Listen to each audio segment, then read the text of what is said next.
We have a lot to talk about today, and almost all of it is connected in one way or another to the Roman Catholic Church. Not all of it.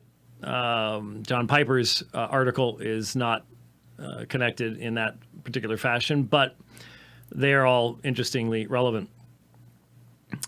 What's interesting is the first article that I want to talk about from Pope Francis had nothing to do with the documentary film that has not yet appeared in English.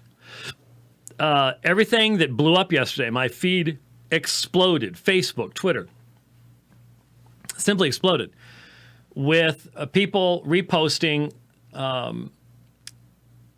the assertion that Pope Francis has now announced support for same-sex civil unions. And what was interesting is I already had lined up what I think is actually, in some sense, a more important papal statement that came out the week before. This was from October 20th. Well, actually, this is October 20th. So that can't be that. But this was earlier than that. There is a papal statement called Fratelli Tutti, and Latin just does things like that. Fratelli Tutti. And in this statement, Pope Francis demonstrates once again that he is a Marxist. And that is not really surprising to anyone. Yesterday, I had a few exchanges with a Roman Catholic who follows me on Twitter. It was sad because he seems like a really sharp guy, but there's no limitation as to how far he will go in his defense of Pope Francis. The spinning, just astonishing. And eventually he got down to there was no Bible for 400 years stuff, and just all that kind of silliness that is their version, their level of Jack Chick style stuff, to be perfectly honest with you. That's just amazing. You can't read the early church fathers without realizing how dependent they were upon Scripture. But anyway, what you have to do with Francis is you have to recognize that he came from South America, and the Roman Catholic Church of South America has been infested, not infected. Excuse me. I did a hour-plus long program right before this with Les Lanfear. So my voice may start getting... I was talking loudly then. Not because we were arguing about anything, just we were actually talking about the image of God. But is the Catholic Church, the Roman Catholic Church in South America, is not infected by, but infested by liberation theology. And liberation theology is a mixture of Marxism and with religious categories. And Pope Francis comes straight out of that milieu.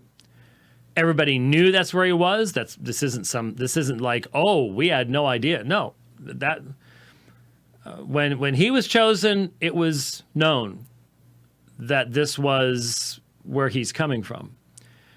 And in Fratelli Tutti, we are informed by Pope Francis. Now, what's important about this is Fratelli Tutti is a part of Francis's normal teaching office.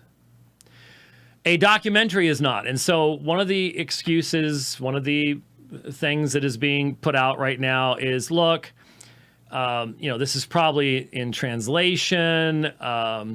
If it's not, put out in Latin with all the official signatures and things like that, this really doesn't represent anything. All of that has become rather trite. So when we look at what he said about same-sex civil unions and stuff like that, no, this is not a new papal pronouncement. He did not come out and say, I define, pronounce, and proclaim that homosexuals should have the right to marry, okay? That would cause an immediate revolution.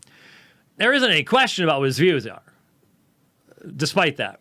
But let's be aware of what's really there.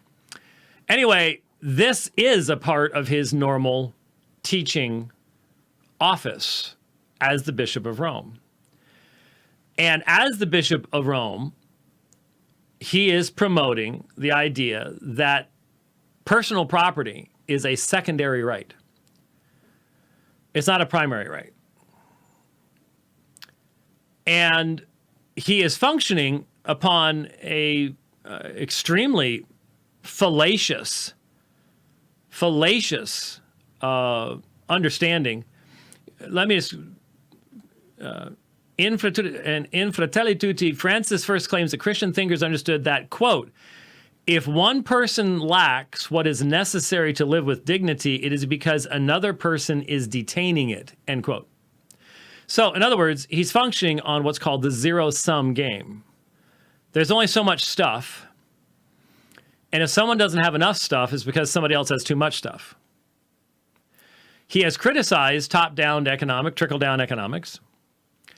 He does not believe that, and simply won't recognize that historically, what has relieved poverty has never been Marxism. It's never been liberation theology. It's never been socialism.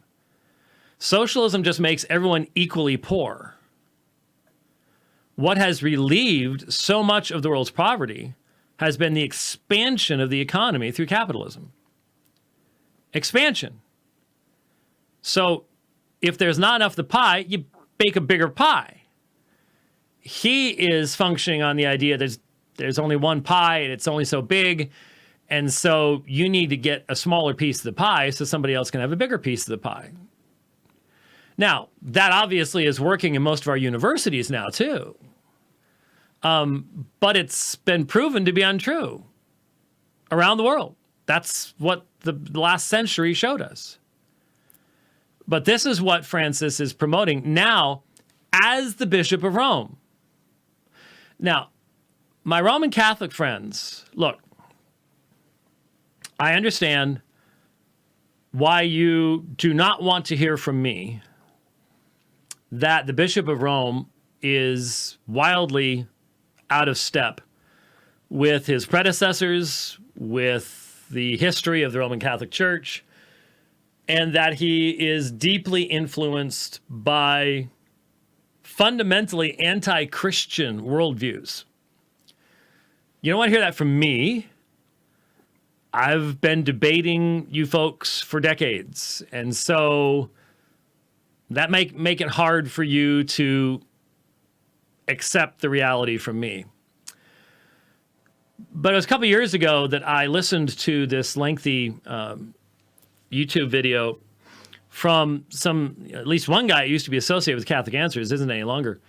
And it was, the title was something along like Taking the Red Pill About Pope Francis, or Red Pilling Pope Francis, or something like that. And it's, of course, taken from the Matrix. You take the blue pill, you stay in the Matrix. You take the red pill and you're disconnected from the Matrix and you start seeing what's really going on. And so taking the red pill is transitioning from the dream world to the real world.